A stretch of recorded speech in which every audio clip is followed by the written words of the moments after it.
예레미야 17장 1절에서 4절 말씀을 보시면 이 유다가 노략을 당하게 될 것이다. 또 포로로 잡혀가게 될 것이다. 그리고 그 땅에서 종으로 살 것이다. 그렇게 말씀하고 있어요. 유다가 이렇게 노략을 당하고 포로가 되는 이유가 무엇인가? 2절 말씀에 보시면 그들의 자녀가 높은 언덕 위 푸른 나무 곁에 있는 그 제단들과 아세라들을 생각하노도다. 한마디로 말하면 우상 숭배를 했기 때문입니다. 우상 숭배의 죄로 말미암아 유다가 이처럼 노략을 당하고 포로로 잡혀가게 되어서 거기에서 그들을 섬기게 되는 것을 볼 수가 있습니다. 그런데 이 죄가 어느 정도로 심각한가 하면 1절 말씀에 보시면 유다의 죄는 금광석 끝 철필로 기록되었다 말씀하십니다. 그들의 마음판과 그들의 제단 뿔에 새겼다 말씀하고 있죠. 이처럼 유다의 죄는 금광석 철필로 기록됐다라는 말은 어떤 의미입니까? 정말 지워지지 않는 죄라는 것입니다. 여러분 제단 뿔에 보면 번제단에 보면 그 번제단 뿔이 있는데 그 뿔에 새겨졌다는 것이죠. 번제단 뿔에 새겨졌다는 말이 뭡니까? 어떤 속죄제를 드리더라도 그 죄가 지워지지 않는다는 거예요. 그 죄가 사함받지 못한다는 거예요. 그 정도로 유다의 죄가 심각하다 말씀하고 있습니다. 유다의 죄가 이처럼 심각한 것을 하나님께서는 금광석 끝 철필로 기록되었다. 그들의 마음판과 그들의 제단 뿔에 새겨졌다. 이렇게 표현하고 있는 것을 볼 수가 있습니다. 여러분, 죄는 경중이 있지 않습니까? 유다의 이 죄는 가벼운 죄가 아니라 이제 모든 임계점을 넘어서 최악의 상황에 이르는 것을 볼 수가 있어요. 이런 유다의 죄를 하나님께서 지적하고 유다가 노략과 포로가 되고 종이 될 것이다 말씀하고 있습니다. 그리고 5절 이하의 말씀을 보시면 이렇게 하나님을 믿지 않고 다른 것을 믿는 사람에 대해서 이야기하고 있습니다. 5절 말씀에 보시면 무릇 사람을 믿으며 육신으로 그의 힘을 삼고 마음이 여호와에게서 떠난 그 사람은 저주를 받을 것이다. 그러니까 하나님을 믿지 않고 다른 것을 믿는다는 것이죠. 다른 신을 믿든지 또 다른 사람을 믿든지 그렇게 마음이 하나님께로 떠난 사람은 저주를 받을 것이다. 그렇게 말씀하고 있습니다. 그래서 이런 사람을 일컬어서 하나님께서는 이렇게 비유하고 있는 것을 볼 수가 있어요. 6절 말씀에 보시면 이런 사람을 무엇과 같다고 얘기하고 있습니까? 사막의 떨기나무 같다. 정말 사막의 떨기나무 같다. 여러분, 사막은 어떠한 영양분도 뿐만 아니라 어떤 많은 수분을 가지고 있지 않습니다. 거기에서 정말 푸른 잎을 내고 열매를 맺을 수 없는 그러한 곳이에요. 그냥 간신히 목숨만 유지하면서 살아갈 수 있는 곳이 어디입니까? 사막 아닙니까? 그 사막에 떨기나무 같은 그런 존재가 된다는 것입니다. 어떤 사람이요? 바로 마음으로부터 하나님을 떠난 사람은 바로 이처럼 사막의 떨기나무 같은 사람이 된다. 반대로 7절 말씀에 보시면 그러나 여호와를 의지하며 여호와를 의뢰하는 사람은 복을 받는데 어떤 나무와 같다고 얘기하고 있습니까? 물가에 심어진 나무와 같다. 여러분, 물가에 심어진 나무는 어떠한 근심과 걱정이 없다는 것입니다. 두려워할 것도 없다는 것입니다. 여러분, 어떠한 상황 가운데에서도 여러분 나무는 물이 있어야 사는 것입니다.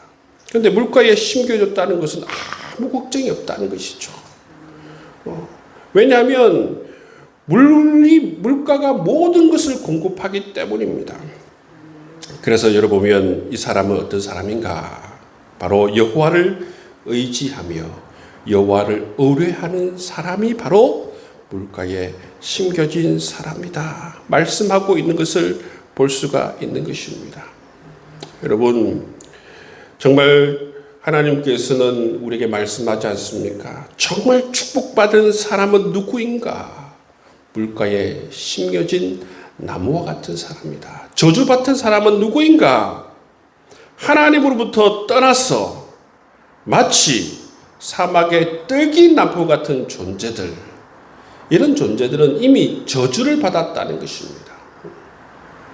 여러분, 영적인 눈을 딱 뜨고 보면 정말 말씀 안에 거하기를 사모하고 하나님 안에 거하기를 사모하고 그리스도 안에 거하기를 사모하고 말씀에 순종하기를 사모하고 성령의 인도하심을 사모하는 그 마음을 가진 사람들은 물가에 심겨진 나무예요. 그렇지만 사막의 떨기나무 같은 사람들은 하나님을 떠나서 하나님을 기억하지 않고 하나님을 생각하지 않고 하나님께 기도하지 않고 하나님을 의지하지 않고 세상을 의지하며 사람을 의지하며 자기 자신의 힘을 의지하며 자기 자신의 지혜를 의지하며 그렇게 살아가는 사람을 사막의 떨기나무 같은 사람이다 말씀하고 있어요. 근데 이렇게 되기가 쉽다고 이야기하고 있습니다. 여러분, 9절 말씀에 보면 만물보다 거짓되고 심히 부패한 것이 마음이다. 마음은 이렇게 변질되기 쉬운 것이다 말씀하고 있어요.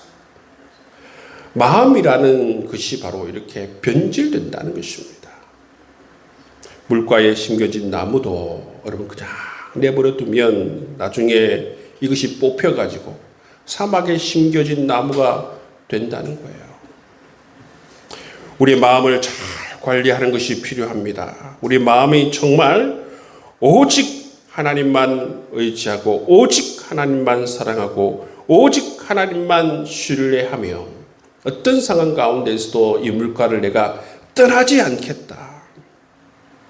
늘 하나님께 순종하고 그리스도 안에 거하고 성령 안에 거하는 것을 사모하며 살아가는 자에게 하나님께서 이 놀라운 은총의 축복을 더하여 주시리라 믿습니다.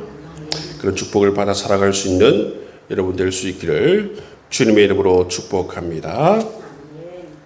12절 이하의 말씀을 보시면 어떤 얘기냐면요, 예레미야가 이 고향 사람 아나돗 사람들에게 정말 수치와 모욕을 받지 않습니까? 뿐만 아니라 이 하나님의 말씀을 전한다라는 이유만으로도 이 왕정에 있는 사람들과 일반 유다 백성들로부터 정말 말할 수 없는 핍박과 모욕과 수치를 당하는 모습을 볼 수가 있습니다. 그런 상태에서 지금 예레미야가 하나님께 간구하고 있는 것입니다. 13절 말씀에 보시면 이스라엘의 소망이신 여호와여 무릇 주를 버리는 자는 다 수치를 당할 것이라. 이게 뭡니까? 이게 어떻게 보면 예레미야가 하나님 주를 버리는 자가 수치를 당하게 하여 주옵소서, 그런 기도의 제목이에요. 하나님 말씀대로 살아가는 자가 수치를 당하는 것이 아니라 하나님 말씀대로 살아가는 자가 수치를 당하는 것이 아니라 이처럼 주를 버리는 자가 수치를 당하게 하여 주옵소서. 또 어떤 기도의 제목을 가지고 기도하고 있습니까? 14절 말씀에 보시면 나를 고치소서 그리하시면 내가 낫겠나이다. 나를 구원하소서. 이런 두 가지 기도 제목으로 기도하고 있죠. 그죠? 나를 고치소서, 나를 구원하소서. 이 상태는 어떤 상태냐면 정말 사도 바울이 이 복음을 전하다가 얼마나 많은 어려움을 당합니까? 이 고린도후서 11장에 기록이 되어져 있는데요. 그처럼 예레미야도 이처럼 하나님 말씀을 전하면서 이처럼 많은 어려움을 당했다는 것이죠. 마음이 상하고 지치고 그렇게 힘든 그런 모습, 수염이 뽑히고 그런 여러 가지 모욕을 당하고 그런 모습들, 여러분 예레미야가 당한 수치와 모욕이지 않습니까? 근데 여러분 하나님께 예레미야가 이런 나의 상한 심령을 하나님 나를 고쳐주옵소서, 이런 정말 핍박과 어려운 상황 가운데서 나를 구원하여 주옵소서, 그렇게 기도하고 있는 모습을 볼 수가 있어요. 여러분 예레미야는 이처럼 가장 힘들고 어려울 때에 정확하게 하나님을 바라보면서 하나님 나를 치료하여 주옵소서, 나를 구원하여 주옵소서, 그렇게 기도하고 있는 모습을 볼 수가 있어요. 여러분 우리가 세상에서 살아갈 때에 정말 여러 가지 이유로 우리가 상처를 받고 아픔을 경험하면서 우리가 이때 어떻게 해야 되는가? 예레미야처럼 정말 하나님께 나아가서 하나님의 위로를 간구해야 될 줄 믿습니다. 왜냐하면 하나님만이 우리를 구원해 주실 수 있는 분이시고 하나님만이 우리의 모든 상황과 환경과 우리의 마음을 잘 아시는 분이시고 이 모든 것을 치료해 주실 수 있는 유일한 분이 바로 우리 하나님 때문임을 믿습니다. 여러분 이런 상황 가운데서 하나님께 기도할 수 있기를 주님의 이름으로 축복합니다. 그렇게 기도했을 때에 19절 이하의 말씀을 보시면 하나님께서 이 예레미야의 기도에 응답하고 있는 모습을 볼 수가 있어요. 19절 말씀을 보시면 여호와께서 내게 이와 같이 말씀하시되, 어떤 말씀을 하십니까? 이 내용이 뭐냐면 22절 말씀해 보십시오. 안식일에 너희 집에서 짐을 내지 말며 어떤 일이라도 하지 말고 내가 너희 조상들에게 명령함 같이 안식일을 거룩히 할지어다. 예레미야가 이런 상황 가운데에서 여러분 기도를 하지 않았습니까? 그 기도의 제목은 뭐냐면 주를 버리는 자가 수치를 당하게 해 주십시오. 나를 고쳐주시고 나를 이 모든 상황 가운데서 구원하여 주옵소서 했을 때에 하나님의 응답이 뭡니까? 하나님의 응답은 바로 안식일을 거룩히 잘 지키라, 이렇게 말씀하고 있어요. 이 말씀이 뭡니까? 안식일을 거룩히 지키라고 하는 이 말씀이 어떤 의미가 있을까? 여러분 안식일이라고 하는 것은 어떤 일도 행하지 않고 어떻습니까? 하나님을 바라보는 것입니다. 하나님과 교제하고 하나님과 마음을 나누는 시간을 갖는다는 것입니다. 어떤 일도 하지 않고 어떻습니까? 하나님께서 행하신 일들을 기억하면서 하나님께 감사하고 찬양하고 영광을 돌려드리는 날이 바로 안식이라는 것입니다. 이렇게 삶의 중심에, 그들의 일주일 가운데 삶의 중심에 바로 안식일이 있고 안식일을 통하여서 온전히 하나님을 생각하고 하나님께 감사하고 하나님께 영광 돌리는 그런 삶의 중심이 되는 이 날을 잊지 말라 말씀하고 있는 것을 볼 수 있습니다. 그러면 하나님께서 예레미야가 간구한 이 모든 기도의 제목에 응답해 주시겠다. 내가 너를 치료하고 내가 너를 구원하고 네가 말한 대로 하나님을 떠난 사람이 수치를 당하게 해 주시겠다. 그런 말씀 아니겠습니까? 이처럼 여러분 안식일을 지킨다는 것은 가벼운 이야기가 아니에요. 굉장히 중요한 이야기라는 것을 우리가 알 수가 있습니다. 우리가 하나님 중심으로 우리의 삶을 살아가고 말씀 중심으로 우리의 삶을 살아가고 그런 삶이 우리의 삶의 딱 중심에 자리 잡아야 된다는 것이죠. 여러분 주일을 지킨다는 것은 어떤 의미가 있느냐 하면 주일이 우리 삶의 최고의 가치가 되어야 한다는 것입니다. 최고의 가치가 되어야 된다는 것은 뭐냐면 다른 것과 바꾸지 않는다는 것입니다.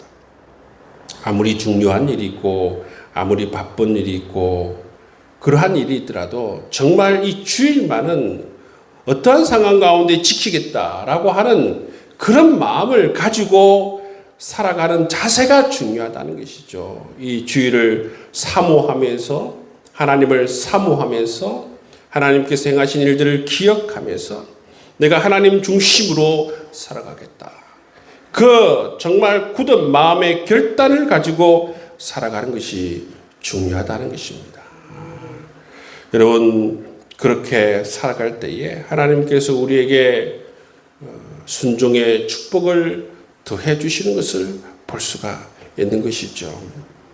그래서 하나님께서 24절 말씀에 보면 뭐라고 말씀하십니까? 여호와의 말씀이니라 너희가 만일 삼가 나를 순종하여 안식일에 짐을 지고 이 성문으로 들어오지 아니하며 안식일을 거룩히 하여 어떤 일이라도 하지 아니하면 다윗의 왕위에 앉아있는 왕들과 고관들이 병거와 말을 타고 이 성문으로 들어오되 그들과 유다 모든 백성과 예루살렘 주민들이 함께 그리할 것이요 이 성은 영원히 있을 것이다. 그렇게 말씀하고 있죠. 그죠?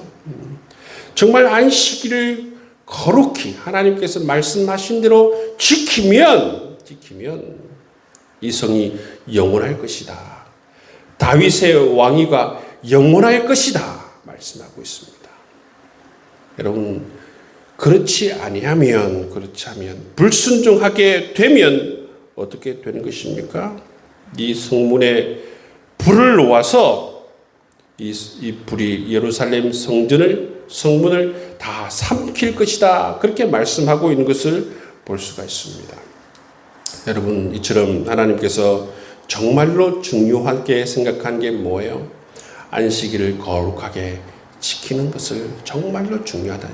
이 안식일은 그야말로 하나님입니다. 하나님 중심으로 그렇게 살아가기를 원하시는 하나님의 마음을 우리가 여기서 읽을 수 있다라는 것이죠.